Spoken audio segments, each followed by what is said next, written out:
big part of gym anxiety has nothing to do with the actual exercise. It comes from thinking you're going to break some unwritten rule or look out of place, or everyone's going to look at you and think you're a funny, silly little Billy.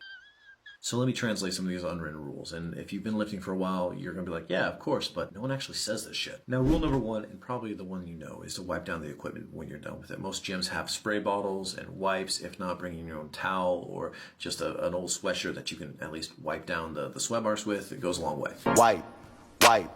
Wipe it down. The gym's kind of a gross place. Everybody has little grubby hands, which is also why I say, when you're done, wash your hands.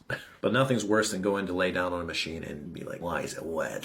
And rule number two is just to put your weights away. If you grabbed it from somewhere, put it somewhere. It may not be the most organized and things might be a bit chaotic from time to time, but as long as you try, that goes a long way. Rule number three, sharing equipment. Mostly if you work a job, you're going to go during a busy time. It's busy time because that's where everyone goes. If somebody comes up to you and asks how many sets you have left, they're trying to say, how long are you going to be on this thing and if I should go do something else. Here's a little tidbit you can add to it. The famous words, would you like to work in? Most of the time, they're going to say no. And if they do want to work in, hey, you might have just made a friend. Congratulations. Something I've been trying to do for the last 3 years. It is perfectly okay if someone asks you, are you using this? Even if you're not using it at that moment, or if it's part of a superset, or if it's next year, if you're just about to use it after you do this one, it's probably okay to say yes. Just say, oh, yeah.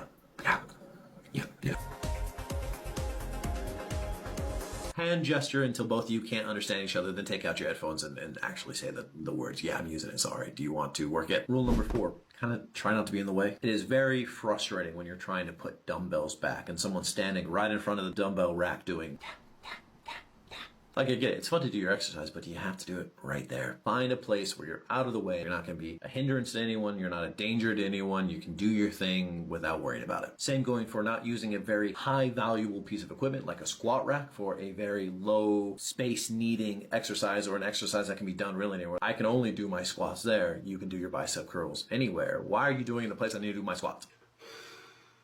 And rule 4 or 5, I actually figured out what I was doing. You don't actually need to talk to anyone. The gym can be as social as you want it to be. Like me, I'm kind of a social guy. Or you can never really talk to anyone and just do your own thing. And here's the thing I need you to know more than anything. If you break any of these rules, no one's going to know. No one's going to really yell at you. Nothing's going to happen. Worst case scenario, someone gives you a friendly heads up or somebody from across the gym goes, ew. And if you do it enough, you'll maybe develop a little bit of a name for yourself as Sweaty McBench Bitch.